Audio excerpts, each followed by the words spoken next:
My name's Michael, and for nearly 3 years, I thought I had life figured out with Alice. She wasn't like anyone I'd ever met. Sharp, quick on her feet, always thinking 10 moves ahead. We first crossed paths at a tech conference in Denver. She was doing PR for some fledgling startup, and I was there working on network security. I liked her energy. She liked my calm. We weren't perfect, but we made something that worked. A decent apartment, steady jobs. To everyone else, we were solid. Dinner parties, weekend getaways, wine nights, laughing at memes. It all looked good from the outside. But there were things, little things, that never quite sat right. Alice didn't like talking about her past. Any mention of her ex, Jonah, and she'd go quiet. He's ancient history, she told me once, dismissing him with a flick of her hand. Don't waste your time on that loser. I let it go. Maybe I shouldn't have. There were times she drifted. Late nights at meetings, coming home smelling like lobby bars and too much perfume. I told myself not to be suspicious, not to be that guy. We even did double dates with friends like Jason and Leah. Power couple right here. Jason would toast and I'd smile, playing the part. Why rock the boat? Then she suggested we take a trip to Portugal. We've been grinding too hard, Michael. Let's get away. Just us. It sounded perfect. Sun, wine, time away from the daily noise. I booked our flights that night, hoping it would be the reset we needed. But if I'd known what was coming, I wouldn't have spent a dime. Lisbon felt like a dream when we landed. Cobbled streets, the smell of roasted chestnuts, music spilling out from cafes. Alice lit up, snapping photos, dragging me from one charming alley to another. For a while, I let myself breathe. We rode the old yellow trams, ate grilled sardines by the water, stayed up drinking cheap wine and talking like we used to. Every time she smiled at me from across the table, I thought, maybe I'd been wrong.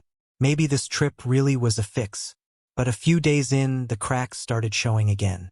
We were sitting outside a little cafe near Alhama when her phone buzzed. She glanced down, smiled, nodded at me, and quickly replied. Who's that? I asked, trying to sound casual, sipping my coffee. Work, she said, flipping the phone face down. Later, while getting ready for a Fado concert, I caught her texting again, half-dressed in front of the mirror, angling the screen away. Who are you messaging? I asked. She let out a laugh, too light, too practiced. Don't be jealous, Michael. It's boring. Business talk. But I saw how she kept checking her phone all night, slipping it under the table, barely present. I tried to ignore it. We were on vacation, after all. Still, the unease wouldn't let go. That night, lying beside her as she slept, her phone clutched tight like it might float away, I stared at the ceiling. I didn't have answers, but my gut already knew. I just didn't want to admit it. The next morning, she was up and dressed before I even opened my eyes, brushing her hair in the mirror, voice too cheerful. I'm gonna go check out that art district. You sleeping? You look beat. You sure you don't want company? I offered, watching her closely. She chuckled, strapping her bag across her shoulder. You hate art galleries. I'll be quick. She kissed my forehead like I was some tired kid and walked out. As soon as the door clicked shut, I grabbed my phone. Before the trip, we'd set up a location-sharing app, safety first, she'd said. I opened it and her location pinged. She wasn't heading to the art district. She was moving toward the waterfront.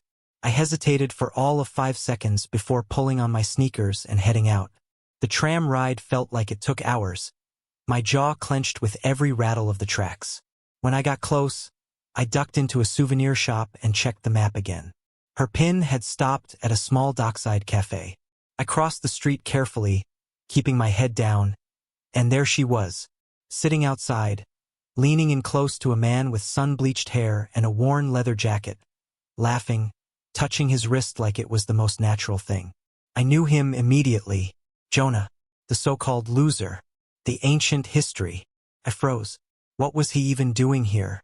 She'd never said a word. They were too caught up in their conversation to notice me, wrapped up in some memory I didn't share. I thought about walking up, making a scene, but I didn't. I backed into the shadows, pulled out my phone, and took a few pictures from across the street. By the time I got back to the hotel, Alice was already there, lounging on the bed like nothing had happened, scrolling through Instagram. Good art, I asked, my voice even. She smiled. Beautiful stuff. You would have hated it. I smiled back. That was the moment I started planning my way out. That night I barely slept. Alice curled up beside me like she always did, mumbling in her dreams. But I was wide awake, staring at the ceiling, my chest tight with everything I now knew. By morning, the decision was made.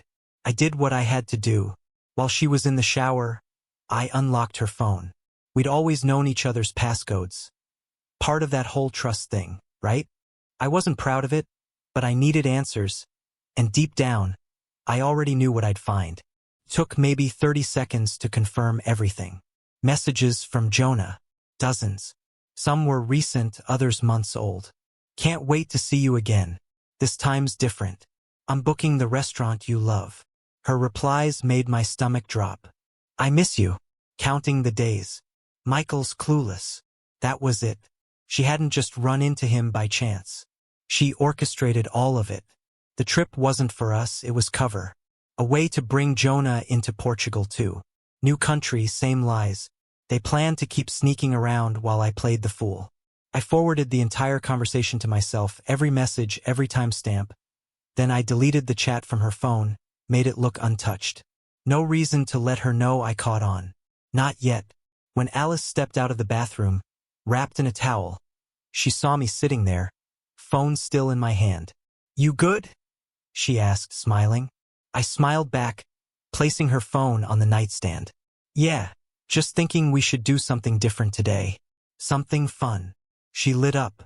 Finally, you're loosening up. I smiled again, but inside I was already gone.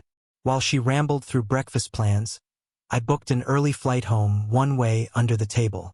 I called the hotel too, said I had to cut the trip short. Emergency family stuff.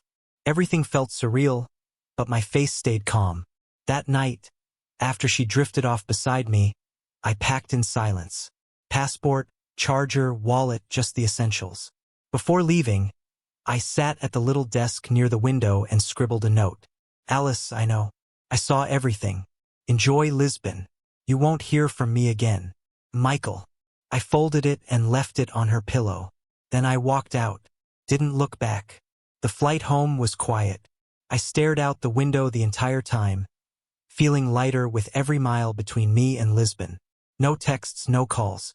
I blocked her before I even boarded. By the time I landed in Chicago, my phone was lighting up.